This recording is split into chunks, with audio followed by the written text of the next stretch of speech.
YouTube channel, I hope you're having the best day ever. Okay, I have some tea for you today, and you know whenever I say that word tea, I hate that word. I think it is so cringy, but I'm unironically saying it today because I actually think that there is some like brewing thing happening here with two interesting characters. That is Nikita Dragun and Jeffree Star. The two people who I think, if they came together, would be the most evil world leaders, or the most perfect world leaders we've ever had. Could you imagine, you know, like Joe Biden and Kamala Harris? It's Jeffree Star and Nikita Dragun. Who would go to them rallies? Would they would definitely be on the Republican Party. Definitely. Let's get off this topic. Okay, hello. So Nikita is dragging Jeffree and is going far more into it than we've ever seen her do in the past. Now, Nikita has, you know, here and there dragged Jeffree, and Jeffree has here and there dragged Nikita. The only difference is this time, Nikita was asked about Jeffree on a podcast, which then Jeffree went on the same podcast a couple weeks later, and was asked about Jeffree and their friendship and what happened and why doesn't Jeffree have many friends in the beauty space anymore, and kind of what happened there, and why is Jeffree deemed this, you know, like evil person in the beauty space. Is he really that? And you know, is it his problem? Is it other people's problem? And Nikita says a lot of very interesting things. She brings up basically like pitying Jeffree, that, you know, someone can have it all, like all the properties in the world, all the money in the world, all the fame in the world, but can still be so jealous of someone. And this was basically them trying to, you know, do to Nikita, like, why aren't you and Jeffree friends anymore? Because you were friends with Jeffree at a time. And for a little bit of context, this podcast is kind of pro Jeffree because they had him on. So this is where they're coming at it. They're like, okay, like, why didn't your friendship with Jeffree work? And one of the podcast hosts, Josh Richards, is one of Nikita Dragun's friends. So it's like a little bit messy, you know what I mean? There's like a little bit of back and forth. But who's meowing? Are you okay? If you can come over if you want. Anyway, sorry, kitties. So whenever asked, she brings up that argument, and she also brings up that Jeffree in the past has taken it way too far when it comes to gossip with Nikita Dragun, which is very interesting. And she brings up that, you know, he always goes like below the belt and he always gossips about things that shouldn't be gossiped about. And she brings up, and I was going to do my argument, that, you know, how dare Nikita Dragun like accuse someone of taking it too far and gossiping whenever we're aware that's her full thing, right? Like all of these people, the Tana Mojos, the James Charles, the LA of LA YouTubers, their full thing is talking shit about each other and gossiping about each other. And we're seeing this with the Gabby Hanna series, where literally Gabby and all of her friends in YouTube have all talked shit about each other, and they're all coming out and exposing it, with Joey with Gabby with Colleen, with like all these different people, like Trisha with Gabby, you know, Gabby with who else? We can keep it going with Jesse. So all these people really aren't the most nice, or the besties of besties. So we're just going to listen to what Nikita has to say, we're going to get to it, and we are just going to enjoy the show. So let's get to it. Here we go. I guess we'll figure out if we should cancel. And you had some... Yeah, there's a little, like... No, I'm just saying, grimace. we used to be friends. True. And then what happened? I mean, friendship ended. Yeah, certain people shouldn't be friends So anymore. you don't want to slip it. You don't. Nikita said certain people shouldn't have friends. like we all know my opinion about Nikita Dragun, but that statement, that is like the harshest statement ever. Some people shouldn't have friends. Fuck. Same could be said to Nikita. Well, we're going to interview him, so anything that would be good. You can ask him. Like, why you guys aren't friends anymore? Yeah, you can ask him. Will you have the same stories?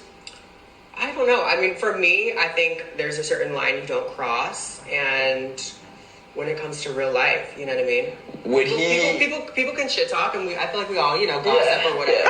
I feel like Nikita knew that she had to throw in, you know, people gossip, people shit talk, you know, I do, you know, but taking it too far, because she knew that she made the argument solely about Jeffree shit talking, that people would literally be like, you do the exact same thing. So she made sure to cover herself. Smart move. For real life situations that are untrue, or, you know, rumors or whatever that affect your real life, I think that's when you cross the line for that? Yeah, when you cross the line. And I feel like everyone should have boundaries. Is the line blurred for him between, like, social media or, like, clout and fame and stuff and friendship? Is that what it is? What do you mean? As in, like, does he use his friends for the social media side and making money and profiting. No, it's not like that. I mean, but I don't know. I feel like in LA in general, like what I had to learn is like people can be jealous of you or mad even if they have more than you, you know? Like, ooh. Okay, here's my thing.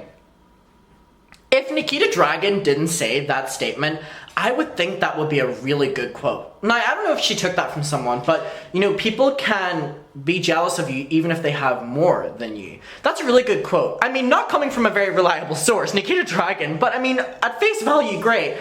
That's a really hard hitter and probably one of the best that we've ever heard from one of Jeffree Star's ex-friends. You know, it's always been shady this, shady that, but actually hearing that someone can be more jealous than you, you know, if they have more than you, if they have more whatever, regardless of what your feelings are than everyone involved, we kind of have an awareness on, you know, Jeffree Star going in and out of friendships with the beauty space. And I think I'm allowed to make that argument because even Jeffree himself says in 2021 he wants nothing to do with anyone in the beauty space and they're all toxic. And I mean, they all say the same thing about each other, but he's been accused of many of, you know, being a jealous friend and being a not so good friend, to say the least. So it's like, a lot of people say this, so what Nikita's saying here is actually a very interesting and pretty good way to describe it. if someone's like, oh, has millions and millions of dollars or whatever, you know, they could still look at you and be like, oh, you have a vibe, you whatever, and still feel some type of way. What? What did Nikita just say there? People can have millions upon millions of dollars, but they can look at you and be like, you have a vibe I like? Is that what Nikita said? Because that seems so stupid. Like, what does that mean? Your vibe, I have millions, okay, to you, let's pretend this is a conversation. You have millions upon millions of dollars, hold on. Oh wait, no, pretend I have millions upon millions of dollars, right? And let's, okay, I turn around to you.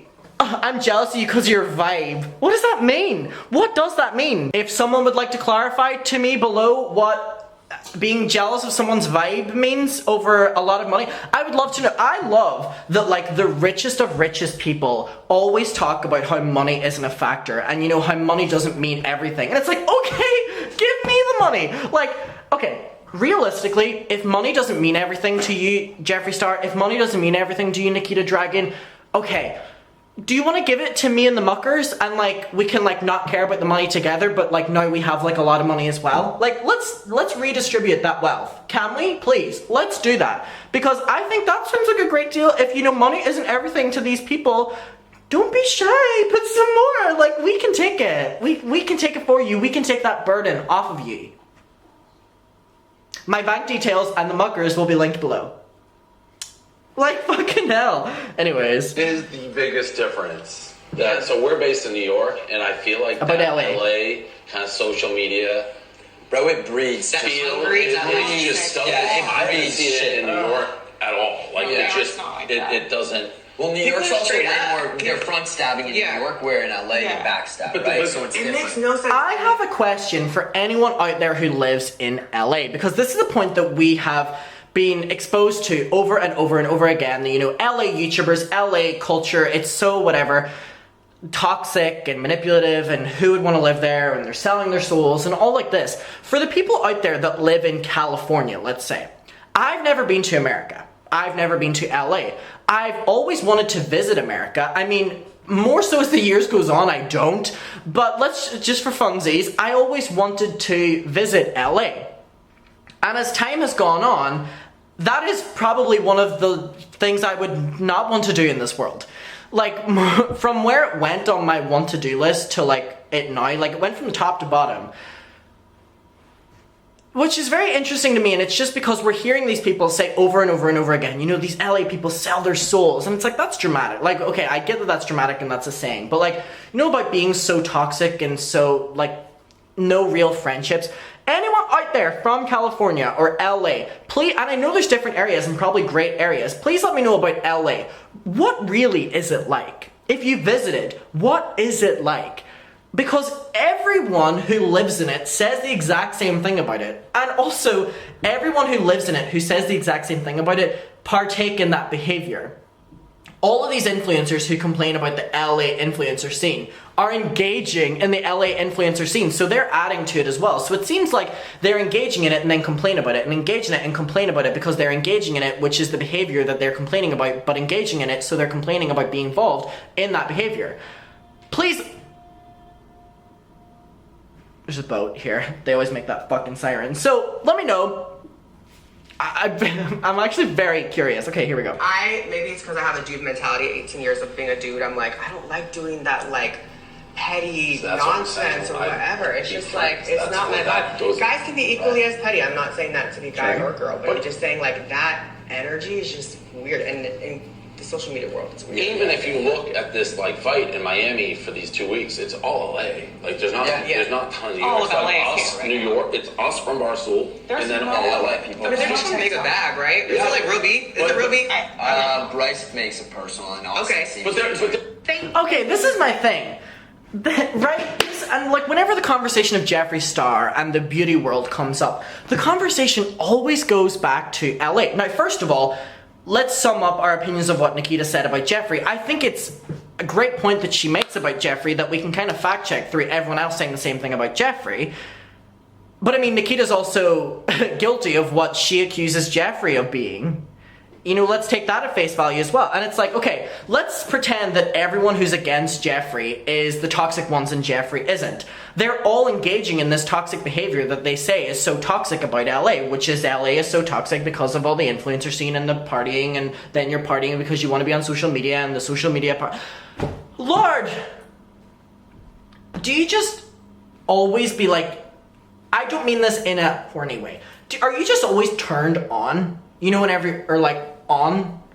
you're in LA and you're an influencer, are you just always looking for that opportunity to make a friend and drop them? And that applies to the Nikita Jeffree thing. Whoever was at fault there, because again, is it any coincidence to me that Nikita and Jeffree didn't stay friends for long? No, I'm sure what Nikita is accusing Jeffree of, Nikita has also done. I'm sure Jeffree was horrible to Nikita. I'm sure Nikita was horrible to Jeffree. Like, they're all the same, and this is what they're complaining about. So if you've been to LA, or at least know anything about the influencer culture, please let me know. And I would so love to talk to one of these influencers, only on the basis that I get to learn about the LA influencer scene. I never want to partake in it. Never, ever, ever, ever. Let me actually give you a little fun fact. A couple months ago, I was offered this great management deal. I didn't take it. I'll get to that. I was offered this most amazing management deal, and I was very, very, very excited. It's something I've been wanting for a long time. One of the main rules, though, was that I had to live in Los Angeles. So they were willing to pay for my flights. It was around the time that I was going to move to Brighton here. So Ireland to Brighton. They were willing to pay for my flights, pay for my accommodation for 6 months, but I had to be in and engage in the LA scene. They had a lot of other clients and they wanted me to be their friend. So I think it was like follow them on social media. I would be going to events with them and I would have to post videos with them. I don't know if they did research on me. I don't know how I would do drama videos with like, look at me and my new LA besties. I don't know how. So it's something that gets offered to us, and I can bet you now, the other drama channels, other commentary channels, they have probably been offered the exact same thing. It really is. It's like, oh, this young YouTuber who, you know, has maybe good numbers. Let's get them out to LA and let's ruin them.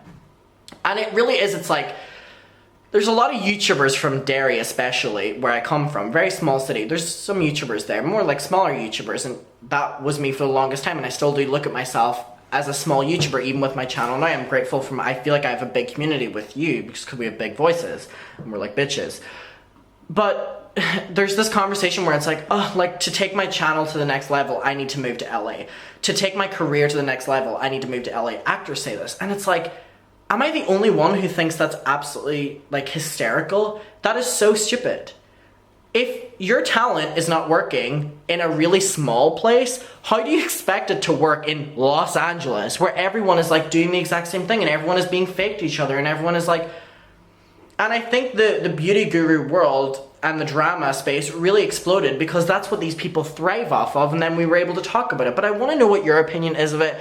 Please can we have a conversation about it below because I'm very interested in this. Thank you for watching this video. I hope you're well. I hope you're staying safe. And yeah, thank you for watching and bye. Mwah!